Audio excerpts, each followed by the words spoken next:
fellow tech enthusiasts, welcome back to my channel, Address to Earnings. Hi, I'm Divya and I welcome you all to the world of SQL, where the only thing structured better than this presentation is your future database. So Violet, let's hurry up. We are going to look into the agenda of today's lecture. So we are going to discuss about DBMS, why should we use DBMS, and what are the different types of DBMS, along with RDBMS, structure of RDBMS, and RDBMS examples, along with SQL. Alright, so let's dive into it. So before going into DBMS, let's see what is a database. So what is a database?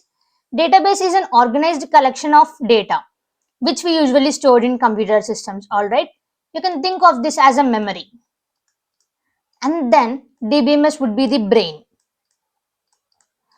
So just as the way how brain works on the information, DBMS works on the databases. So what is DBMS? Simply put, it is a database management system which helps for creating, managing and interacting with databases. So why should we use DBMS? Because it ensures that data integrity is maintained along with security, and concurrent access is supported along with querying, updating and administration of databases. And why is it so important? Because data is the new oil, folks. Whether it's tracking about customer purchases, managing employee records, or analyzing trends, DBMS makes it possible. Now let's look into the why DBMS. The question is, why should we use DBMS? Because it provides wide range of advantages over traditional file-based systems, and those advantages are being data security along with ease of access of data, multi-user access and scalability, and of course decreasing data redundancy. All right. Next comes the next topic, that is types of DBMS. Now let's look into the types of DBMS. We generally have 5 types of DBMS, those being hierarchical DBMS, network DBMS, RDBMS, object oriented and NoSQL DBMS. So let's look one by one. The first one is hierarchical DBMS. Here data is organized in a tree-like structure with parent-child relationships, and one of the example is IBM's information management system. What are the limitations here? You can say that it is rigid in structure. That's why it is very difficult to modify. Next comes the network DBMS. DBMS is similar to hierarchical DBMS, except that it has many-to-many relationships and is more flexible when compared to hierarchical DBMS. And one of the example is integrated data storage. Next comes the RDBMS, the hero of DBMS. So here, data is stored in the form of tables with rows and columns. Example is MySQL, PostgreSQL, etc. So if you think DBMS is like a movie, then RDBMS is the hero everyone cheers for. Let's take for example Bahubali. Alright. Just the way RDBMS connects and manages data relationships seamlessly, Bahubali ties the entire story together with its strength and charisma, right? If Bahubali is there, ruling the kingdom becomes easy. Just like when Ballal Deva took over the reins of the kingdom, people were not satisfied, they were not in order, they were treated as slaves, right? Similarly, with RDBMS, managing databases become effortless and structured. Without RDBMS, just like the way without Bahubali, the Mahishmati still existed, right? Here same, without RDBMS, the system might still exist, but it lacks the power, order, efficiency that make it truly unforgettable. So you got the point, right? Why is RDBMS so important? Next comes the object-oriented. In object-oriented DBMS, data is stored in the form of objects, blending DBMS with OOPS, that is object-oriented programming. And one of the example for object-oriented is ObjectDB.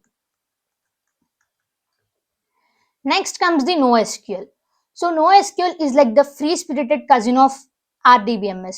You can say that just like how every one of us have one cousin who is so wild, who does whatever he or she wants, right? The same way NoSQL is designed for databases to store unstructured, semi-structured or non-relational data. And some of the examples are Redis. We generally use this for key value pair. Next, MongoDB for a document based, Cassandra for columnar, Neo4j for graph based. Alright, so these are the types of DBMS. Let me give you a fun analogy now. So you can think of hierarchical DBMS as your mom, strict and organized, whereas relational database management system is like your best friend, chilled out but gets the work done. You got the point, right? So let's move into the next topic. The next one is Relational Database Management System, that is RDBMS. So why RDBMS? RDBMS generally stores data in tabular format with structured relationships. So that is what the first point is about.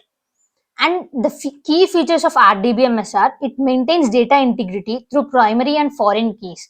It has constraints so that it ensures accuracy and consistency. So that is about the second point. And it supports SQL, which is very powerful querying. It supports SQL for queries, updates, administration, ensuring user-friendly handling. And that is the third point. So what are the advantages of using RDBMS? We can say that it is very easy to query and manage. Easy to query and manage, ensures data consistency and integrity, and support ACID properties. Now let's look into the structure of RDBMS. In general, anything with rows and columns except for matrix is called a table, right? The same way in RDBMS we call them as entities. The tables are called as entities and the rows are called as tuples or instances. And the columns are called as attributes. So you don't have to worry about the keywords. We'll be discussing this in the further topics. When we are going to discuss about ER modeling, we'll come across these all again. So we will be discussing in depth.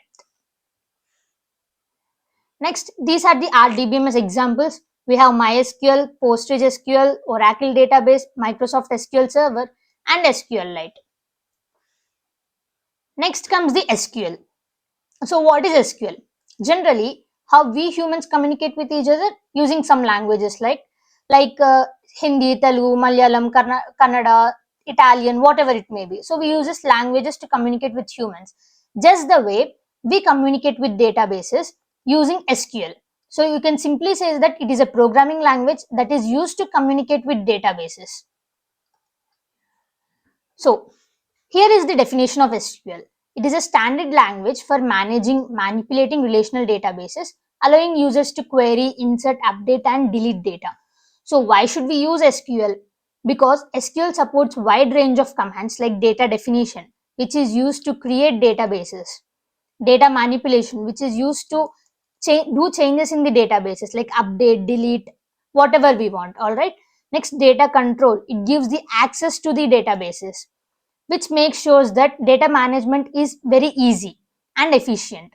So this is the reason why we use SQL, and there are a lot of advantages of SQL we will discuss in further topics, like it follows ACID properties, which we'll be dealing in the next coming lectures. All right. So this is all about the introduction to database and SQL. So thank you for joining in this amazing journey, and I'm very much pleased to join all of you. Remember, with great power comes the greater queries. And as you dive deeper into the databases, just remember, the only thing you should leave null is your worries about data management, because we have got that covered here. Alright, until next video, see you, bye bye, till then keep querying.